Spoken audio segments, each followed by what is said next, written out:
Hello friends, welcome to the knowledge race. Friends, इस video में हम डिस्कस करेंगे most expected MCQ of Panchayat Raj Act 1989, जिसका जो लेक्चर नंबर 7 है और लेक्चर नंबर 6 तक हमने डिटेल में पूरे एक्ट के जितने भी चैप्टर हैं, जितने भी शेड्यूल हैं, वो सारे के सारे डिटेल में डिस्कस किए हैं। उम्मीद है कि आपने वो सारे लेक्चर देख लिए होंगे। अगर आपने सारे लेक्चर देखे हैं तो आप इजीली इन क्वेश्चन का आंसर जो है दे पाओगे। और जो भी मेरे फ्रेंड्स जो अभी तक इस चैनल के ऊपर नए हैं, जिन्होंने अभी इस चैनल को सब्सक्राइब नहीं किया है, जहाँ इस चैनल के ऊपर पहले कभी नहीं आए, तो ज़रूर वो नीचे दिए के रेड बटन के ऊपर क्लिक करके सब्सक्राइब और साथ में बेल नोटिफिकेशन को भी प्रेस कर लें। आने वाले वीडियोस की नोटिफिकेशन उन तक पहुंच जाएगी। अभी तक हम 70+ वीडियो जो है इस चैनल के ऊपर अपलोड कर चुके हैं, डिफरेंट सब्जेक्ट के, चाहे वो आपकी जनरल साइंस में आपकी बायोलॉजी हो, फिजिक्स हो, केमिस्ट्री हो। जो जनरल स्टडी में भी डिफरेंट सब्जेक्ट के वीडियो हमने अपलोड किए हैं डिफरेंट टॉपिक्स के ऊपर। तो उन सब की प्लेलिस्ट जो है नीचे उस प्लेलिस्ट का नीचे डिस्क्रिप्शन में लिंक आपको मिल जाएगा। और साथ में कुछ वीडियो ऊपर आई बटन में और चैनल की प्लेलिस्ट में जाके आप जो है अलग अलग प्लेलिस्ट में डिफरेंट सेक्शन के वीडियोस को देख सकते हो। तो अगर आप हमारे साथ फेसबुक, इंस्टाग्राम और टेलीग्राम के ऊपर भी जुड़ना चाहते हो तो वहाँ पे भी नॉलेज रेस से ही अकाउंट है और सेम लोगो है। फेसबुक और इंस्टाग्राम के ऊपर हम जो है डिफरेंट एमसीक्यू पूछते हैं जो हेल्पफुल रहेंगे आपके डिफरेंट कम्पिटिटिव एग्जाम के लिए। और इस लेक्चर की पीडीएफ और बाकी भी जितने भी लेक्चर हैं उन सब की पीडीएफ हमने जो है शेयर किया अपने टेलीग्राम चैनल के ऊपर, द नॉलेज रेस के ऊपर। तो वहाँ से जो एब्सोल्युटली फ्री ऑफ कास्ट आपको मिल जाएंगी। तो वहाँ पे भी हम जो है चैनल जो टेलीग्राम का है वहाँ पे भी हम एमसीक्यू पूछते रहते हैं और क्विज जहाँ पोल वो करवाते रहते हैं, तो जो आपके लिए हेल्पफुल रहेंगे आपके डिफरेंट कम्पिटिटिव एग्जाम के लिए। तो लेट्स गेट स्टार्टेड। पहला जो क्वेश्चन है फ्रेंड वो है द सरपंच ऑफ द हल्का पंचायत इलेक्टेड बाय। सिंपल सा क्वेश्चन है, पंचायत हल्का का जो सरपंच होता है उसको इलेक्ट कौन करता है। तो आइए इसके ऑप्शन देखते हैं। पंचेस ऑफ द हल्का panchayat, Halqa panchayat Majlis, block development council and district planning and development board. तो फ्रेंड्स, मेरे आंसर बताने से पहले आप खुद से आंसर देने की कोशिश कीजिए और लास्ट में जाके आप कमेंट सेक्शन में ज़रूर बताइए कि आपके कितने क्वेश्चन जो है वो ठीक हुए हैं। इसमें हम 20 जो है मोस्ट एक्सपेक्टेड एमसीक्यू जो है उसको डिस्कस करेंगे और विद ऑप्शन इसको जो डिस्कस करेंगे जिससे आपके 50+ जो है वो एमसीक्यू बनेंगे। तो पहला जो है उसको देखते हैं। यहाँ पे देखो, पंचायत का जो सरपंच है उसको इलेक्ट कौन करता है। क्या जितने भी पंचायत के पंच हैं वो सारे उसको वोट देते हैं, जहाँ फिर हल्का पंचायत मजलिस जो है उसको इलेक्ट करती है, जहाँ ब्लॉक डेवलपमेंट काउंसिल और district planning and development board. तो देखिए फ्रेंड्स, ब्लॉक डेवलपमेंट काउंसिल और district planning and development board का इसमें कोई रोल नहीं है। उसके बाद पंचेस ऑफ द हल्का पंचायत जो है ये भी डायरेक्ट चुने जाते हैं, डायरेक्ट इलेक्शन इनकी होती है। तो पब्लिक जो है वो इनको वोट करती है उस जो पार्टिकुलर वार्ड की। तो सरपंच जो है वो चुना जाता है किससे, पंचायत हल्का मजलिस। आप सोचोगे कि यहाँ पे मजलिस जो है, तो मजलिस का जो मीनिंग होता है वो वहाँ के वोटरों को बोलते हैं। वो उस पार्टिकुलर पंचायत के जो इलेक्टोरेट हैं। इस एक्ट का चैप्टर नंबर 1 जो है वो प्रीलिमिनरी से डील करता है और प्रीलिमिनरी के अंदर जो है मजलिस को हमने डिटेल में डिस्कस किया हुआ है। तो चलिए इसका नेक्स्ट क्वेश्चन देखते हैं। नेक्स्ट क्वेश्चन जो है, हल्का panchayat consist of how many punches. एक हल्का पंचायत के अंदर कितने पंच जो है वो होते हैं। तो फ्रेंड्स, यहाँ पे जो आंसर है इस एक्ट में डिटेल में और क्लियर कट जो है मेंशन किया गया है वो जो है 7 to 11, यानी इस पंचायत में कितने जो पंच जो कितने वार्ड्स होती हैं और एक वार्ड में एक ही पंच होगा। तो 7 से कम नहीं होगा और 11 से ज़्यादा नहीं होगा, 7 और 11 के बीच जो है इसका रहेगा। तो ये इसके ऑप्शन जे वाले नहीं है। Decided by the development block development council, तो इसका इसमें कुछ रोल नहीं है। जब भी डिलिमिटेशन कमीशन सरकार बनाती है और उसके बाद जो है वो कंस्टिट्यूंसी जो है वो डिसाइड होती है कि वार्ड कितनी रहेंगी या फिर पंचायत कितनी रहेंगी, तो ये वो डिसाइड करता है। ब्लॉक के पास इसकी कोई अथॉरिटी नहीं है। चलिए नेक्स्ट जो क्वेश्चन नंबर 3 है उसको डिस्कस करते हैं। How many chapters and schedules are in J and K Panchayat Raj act.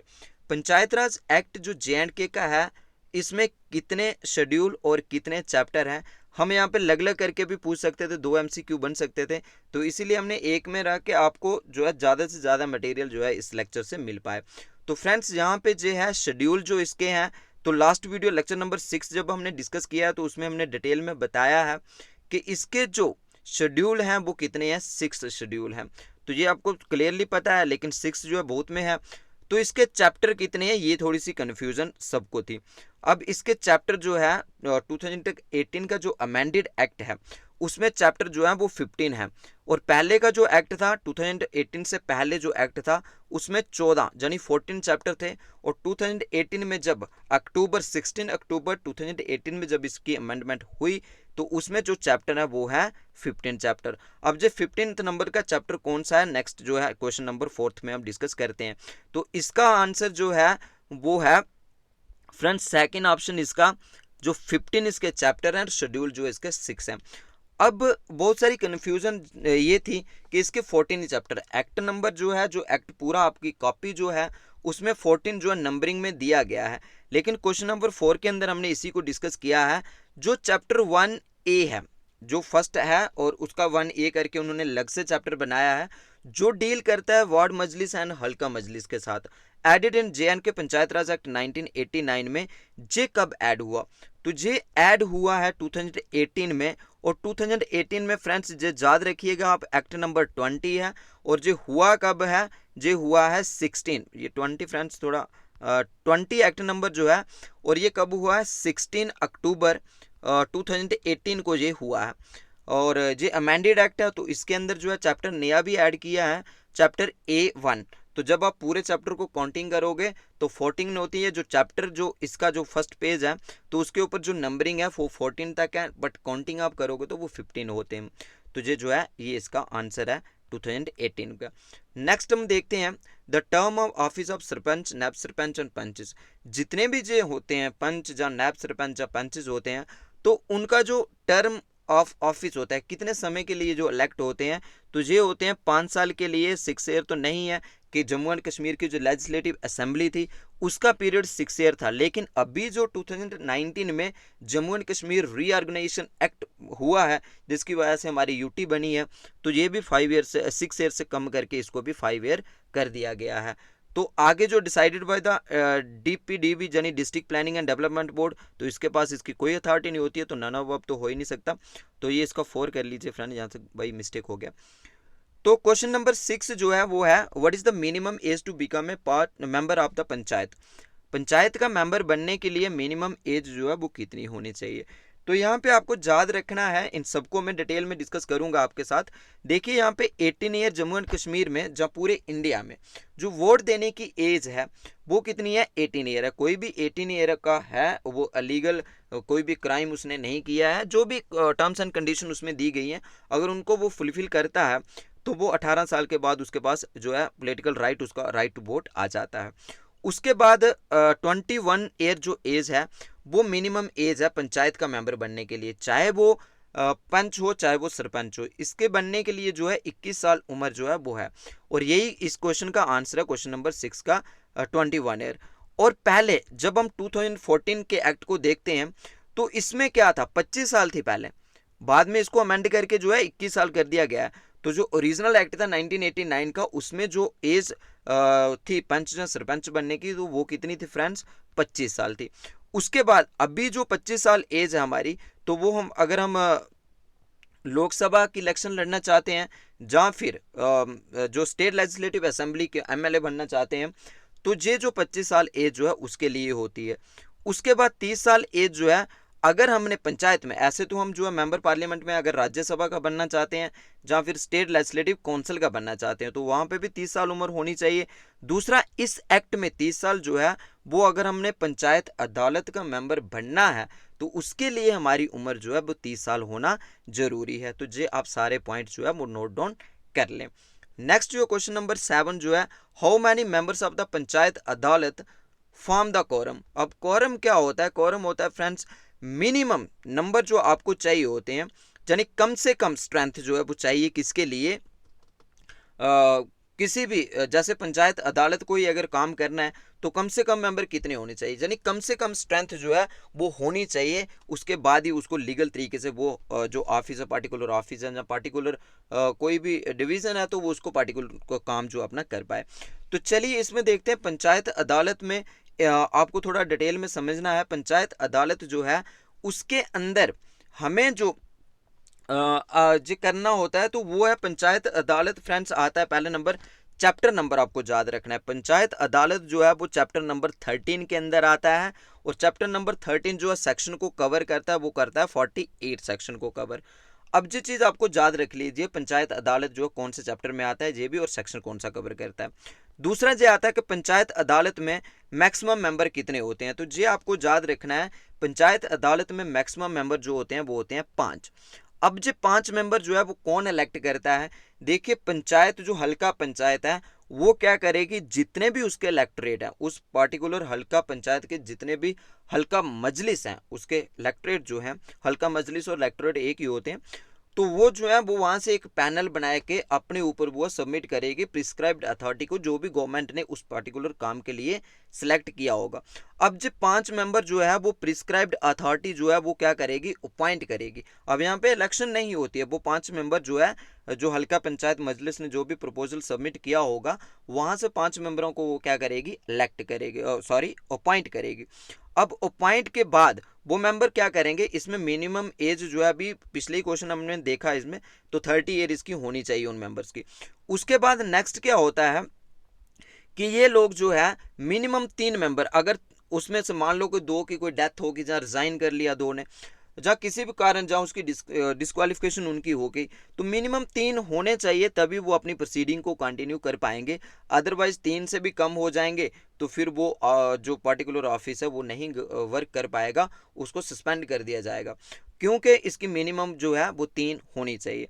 तो ये इसका कॉरम है। अब नेक्स्ट देखते हैं, who is the secretary of the block development council. Block development council का सेक्रेटरी कौन होता है, तो ब्लॉक डेवलपमेंट काउंसिल का सेक्रेटरी जो होता है वो बीडीओ होता है, ब्लॉक डेवलपमेंट ऑफिसर। चेयरमैन जो है वो इसका सेक्रेटरी नहीं होता है। वीएलडब्ल्यू जो होता है, विलेज लेवल वर्कर, या फिर ग्राम सेवक, या फिर मल्टीपर्पज वर्कर, उस पंचायत के अंदर जो भी है, सरकार का जो वहाँ पे ऑफिसर, यानी सरकार का वो एक जॉब करने वाला होना चाहिए। तो उनमें से 3 उनने इस एक्ट में रखे हुए हैं, जैसे वीएलडब्ल्यू विलेज लेवल वर्कर, या फिर मल्टीपर्पज वर्कर, या फिर ग्राम सेवक जो है। तो ये जो है वो पंचायत हल्का के जो है वो सेक्रेटरी होते हैं।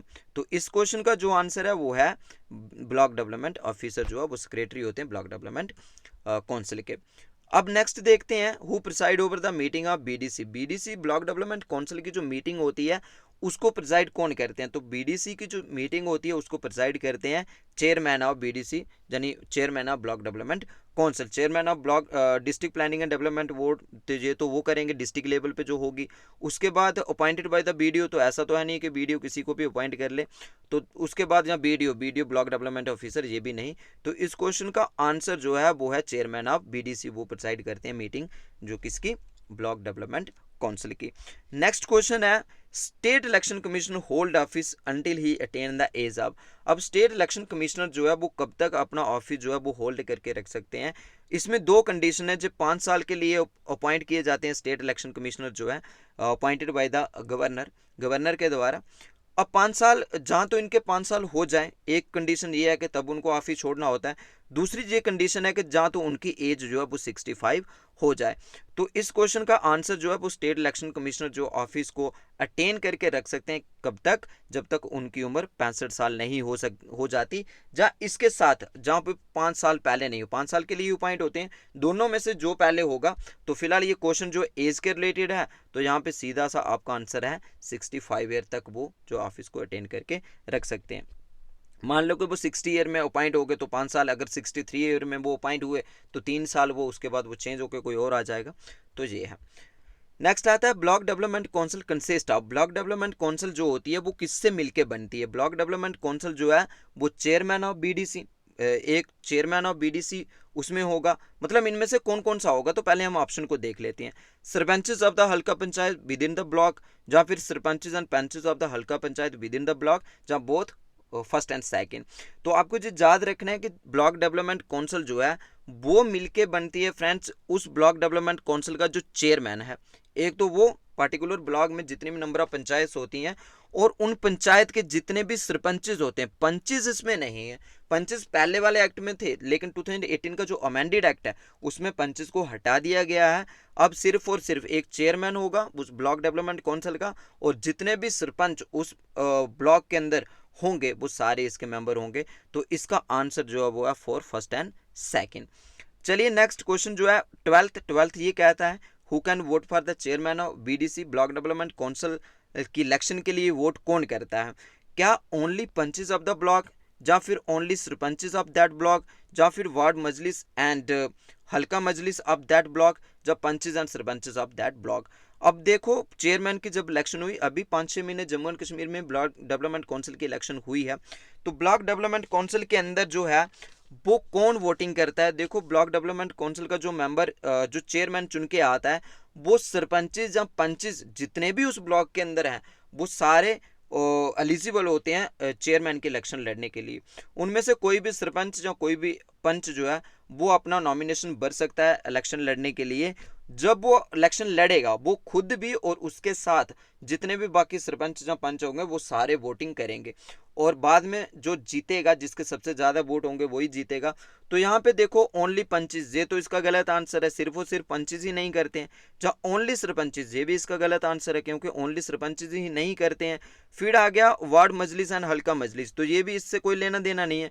वार्ड मजलिस हो गया कि वार्ड के वोटर, और हल्का मजलिस हो गया कि हल्का उस पंचायत के वोटर, और ये वोटर तो इसमें वोटिंग करते नहीं हैं। तो इसका जो करेक्ट आंसर है वो है कोई ऑप्शन नंबर 4, पंचेज और सरपंचेज ऑफ दैट ब्लॉक जो है वो वोटिंग करते हैं, और इन्हीं सरपंचेज और पंचेज में से ही कोई जो है इलेक्शन लड़ते हैं तो वो जीत के आते हैं, एक्स्ट्रा बाहर से कोई भी नया नहीं आता है। चलिए नेक्स्ट क्वेश्चन नंबर 13 जो है, वार्ड मजलिस shall meet at least once in how many months. देखो वार्ड मजलिस को कम से कम उसकी मीटिंग जो है होनी चाहिए, वो कितने महीने में होनी चाहिए। तो ये क्वेश्चन इंपॉर्टेंट है। यहाँ पे हम इसको देखेंगे कि वार्ड मजलिस की कम से कम मीटिंग जो है 3 महीने में एक बार होनी चाहिए। तो इसका आंसर जो है वो करेक्ट आंसर जो है वो सेकंड है, 3 महीने के अंदर उसकी एक मीटिंग होना जरूरी है। तो ये हम वार्ड मजलिस की बात करते हैं। अगर वार्ड को हटा के जहाँ पे हल्का होगा फिर क्या होगा, तो हल्का मजलिस की जो है कितनी मीटिंग होनी चाहिए, तो हल्का मजलिस की कम से कम जो है वो 2 मीटिंग होना जरूरी है।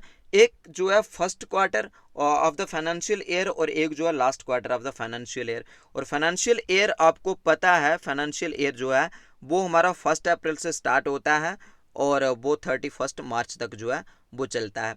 तो इसके बीच, इस फाइनेंशियल ईयर के बीच एक फर्स्ट क्वार्टर जो है उसमें इसकी एक मीटिंग होना जरूरी है, और एक लास्ट में जो है होना जरूरी है। यानी 2 मीटिंग कम से कम जो है हल्का मजलिस की होना जरूरी है, और 3 जो है 3 महीने में एक बार जो इसकी मीटिंग होना जरूरी है, किसकी, वार्ड मजलिस की। नेक्स्ट आता है the quorum of meeting of the ward मजलिस shall not be less than. इसके लिए कितना कोरम चाहिए। अब जब वार्ड मजलिस की मीटिंग होगी तो उसके लिए कम से कम कितने वहाँ के जो वोटर हैं, जो मजलिस वहाँ के उस पार्टिकुलर वार्ड के हैं, वो प्रेजेंट होना जरूरी है। तो इसका जो ऑप्शन है वो है ऑप्शन नंबर फर्स्ट जो है वो है 1/10 इसके मेंबर जो है वो होना जरूरी है। अगर 1/10 से भी कम है, मान लो कि वहाँ पे 100 वोटर हैं और 10 कम से कम होना जरूरी है, तभी वो अपनी मीटिंग को कर पाएंगे। अगर 9 है, जो 9 से भी 10 से कम है, तो वो अपनी मीटिंग नहीं कर पाएंगे। तो सेम जो केस होता है हल्का मजलिस के साथ भी, जब पंचायत की मीटिंग होती है पंचायत लेवल पे, तो हल्का मजलिस के साथ भी 1/10 होना जरूरी है। नेक्स्ट जो है ward Majlis and Halqa Majlis means. Ward मजलिस और हल्का मजलिस का क्या मतलब है। Sarpanch and panch of the हल्का पंचायत, क्या इसका ये मतलब है, तो ये तो बिल्कुल नहीं है।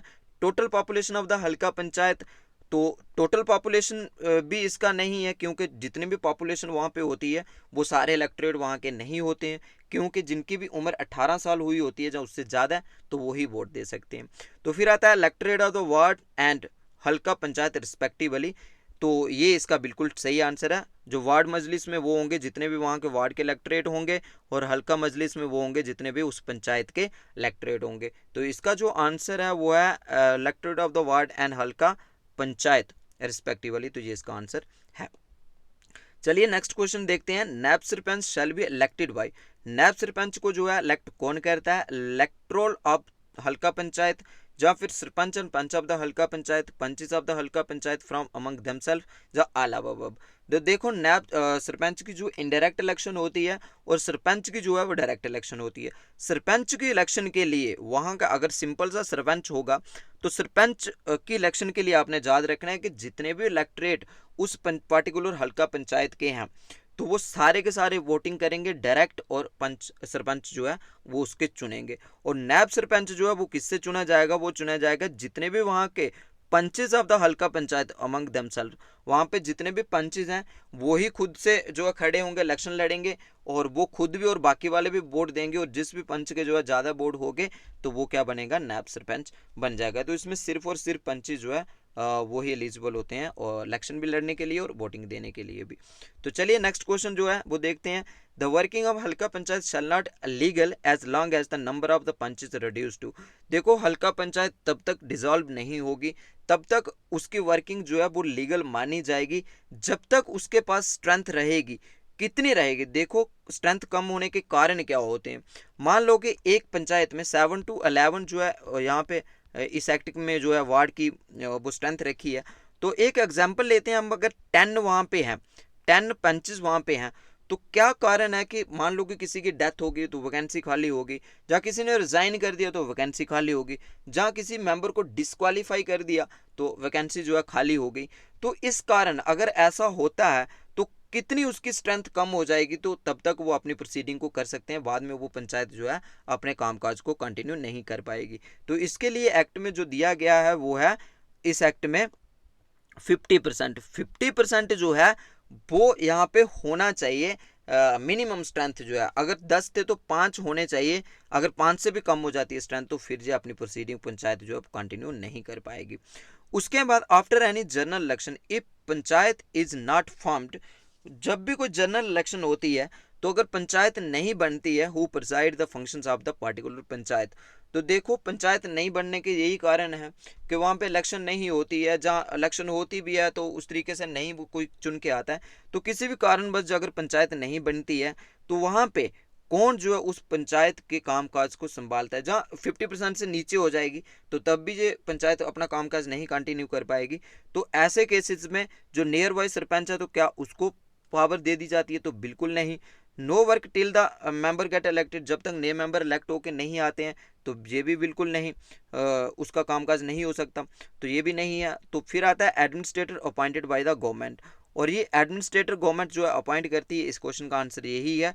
और ये एडमिनिस्ट्रेटर कौन होगा, ये एडमिनिस्ट्रेटर जो होगा एडिशनल डिस्ट्रिक्ट मैजिस्ट्रेट के रैंक का होना चाहिए। यो जो है इसका एडमिनिस्ट्रेटर हो सकता है, जिस सरकार उसको खुद अपॉइंट करेगी। तो चलिए नेक्स्ट जो देखते हैं, which of the following is are member of district planning and development board. जिस शॉर्ट में लिखा हुआ है मैंने, आप फुल फॉर्म लिख लीजिएगा इसकी। District planning and development board का जो है मेंबर होता है the chairman of the block development councils of the district. उस डिस्ट्रिक्ट में जितने भी चेयरमैन हैं ब्लॉक डेवलपमेंट काउंसिल के, यानी उस डिस्ट्रिक्ट में मान लो कि 5 ब्लॉक हैं, 6 ब्लॉक हैं, 7 ब्लॉक हैं, तो हर एक ब्लॉक का एक चेयरमैन होगा, तो वो इसका मेंबर होगा, बिल्कुल सही। दूसरा आ गया member of the parliament represent the area, उस एरिया से जो भी पार्लियामेंट मेंबर रिप्रेजेंट कर रहा है, तो ये भी इसका आंसर है। फिर आता है member of the state legislature represent the area with in the district, उस डिस्ट्रिक्ट से जो एमएलए है, तो बिल्कुल ये भी इसका आंसर है। Chairperson of the town area committee at the district, उस डिस्ट्रिक्ट में जो भी चेयरमैन है टाउन एरिया कमेटी का, तो वो भी इसका है। तो इसका आंसर जो है वो है ऑल द अबव, जितने भी हैं जो सारे इसके मेंबर हैं। तो आपको यहाँ से स्किप करके क्वेश्चन जो है वो पूछा जा सकता है, इनमें से 3 ऑप्शन जहाँ 4 ऑप्शन हटा देंगे, एक पूछेंगे कि इनमें से कौन सा है जहाँ कौन सा नहीं है, तो आपको ये याद रखना है। फिर आता है नेक्स्ट क्वेश्चन हमारा और लास्ट क्वेश्चन इस लेक्चर का 20 नंबर पे।